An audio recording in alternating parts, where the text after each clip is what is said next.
Hello, everybody. This is Brent Warner at edtech.tv. I hope you're doing well. Today's question is, what is a back channel and how do I use one? So, I don't know about you, but the first time I heard of the expression a back channel, I was kind of wary or a little bit suspicious of it. It seems a bit off, right? Like a back channel, right? Like the back alleyway of doing something, right? And so it can be a little bit, possibly linguistically, it can throw you off a little bit. But a back channel is nothing bad. It's actually a way to run a second line of communication in your classroom. So typically speaking, a back channel is going to be some sort of service that you'll use that students can talk to each other and talk with you without interrupting maybe your lecture, or if someone's talking at the same time, you don't necessarily need to interrupt a presentation or anything like that. And so there are a lot of different ways to use back channels, but kind of the most popular way and the way that I've seen it done best is through Today's Meet. Now, Today's Meet is a service that does exactly what we're talking about here. It creates a room, basically creates a chat room for teachers and for students to all jump into. It's very easy to set up and get going. So today we're going to take a quick walk through Today's Meet and make sure that you can do it, and then take a look at a couple of ways you might want to implement it into your classroom. So let's go have a look. So the first thing you're going to do is go to todaysmeet.com, and you'll notice that you do have an option to sign in and to sign up for it. If you want to just jump right into it, you don't need to do that. You can go right away and create your own room. So let's try that just to show what it's like without signing in. So I'm going to pick a name for my room, and it can be, related to your room, whatever you want. So we'll call this one EdTech TV. And I got to say how long I want to keep the room open for. So, I can go 1 hour, 2 hours, up to a month, even a year. But I'm going to go 2 hours for right now, and then I'm going to open the room. Here I have a choice to put in my nickname, so I'll put in Brent, and I can put in my message. And I'm set to go.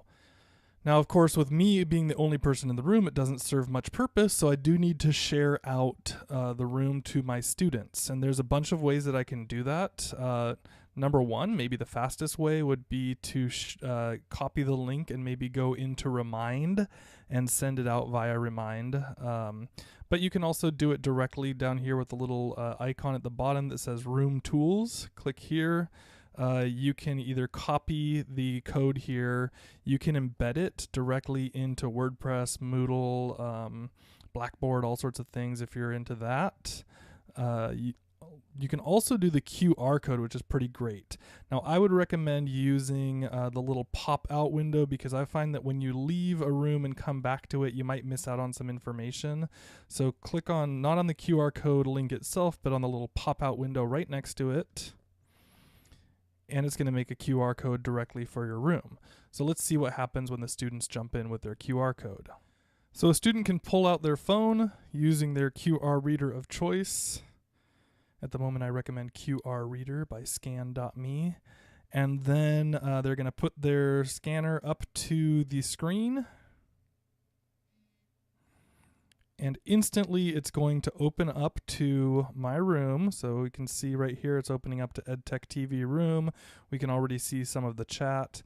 If they scroll over, they're just going to put in their nickname, join the room, and they're going to put in their part, and that information is going to come in right into the room. If I go back over,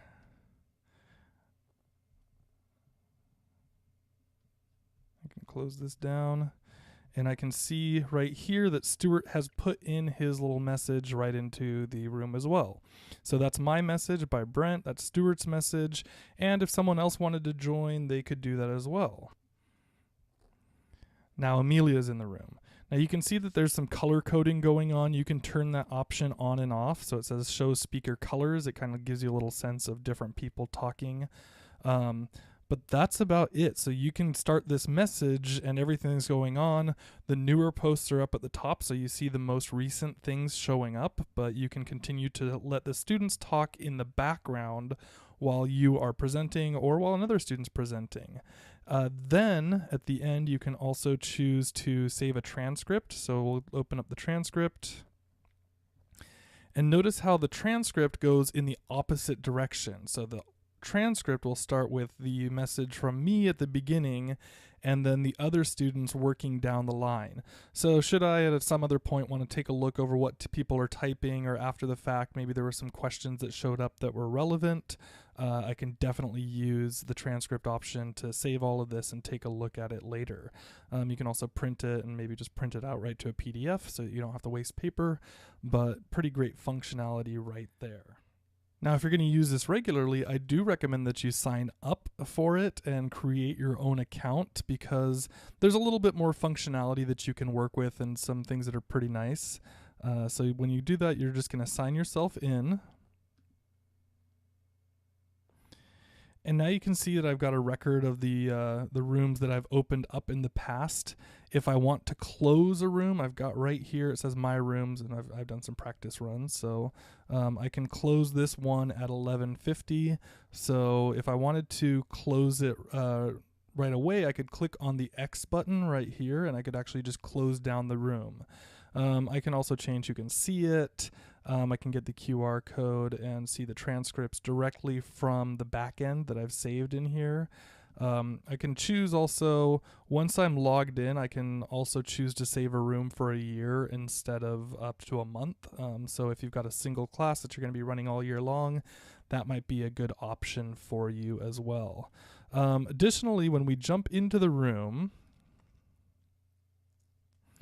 I can see what other people have written, but let's say I don't like, Amelia's comment here. Me too. That's very offensive. And so I'm going to choose to delete that particular message so that it doesn't show up. And that will also be deleted from the transcript. So if you have any kids that are kind of screwing around or putting something that's not necessary, you might just want to go in there and keep monitoring that. You are going to have to work with a little bit of trust with your students and maybe have them actually have their real names on there, because the open nature of it also allows for a little bit of playing around with it. So it's something to look at and something to be aware of. So that's it for today. We're going to jump right into your homework.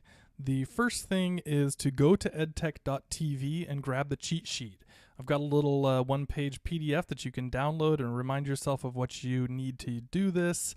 And also you can share it out with your fellow teachers or your administration just to say, hey, this is a useful feature. Why don't other classes try it out as well?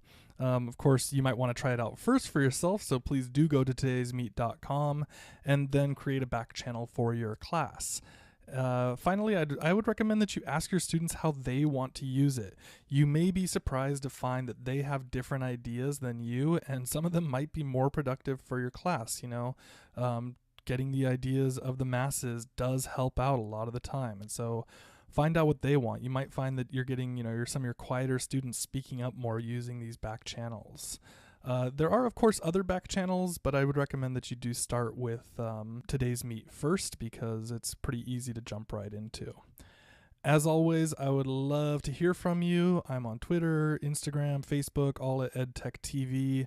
I want to hear if you're using this stuff, if you're finding it useful, and what the response has been in your classroom. Shoot me a message anytime. I will get back to you, I promise, and I hope all is going well. We will talk soon.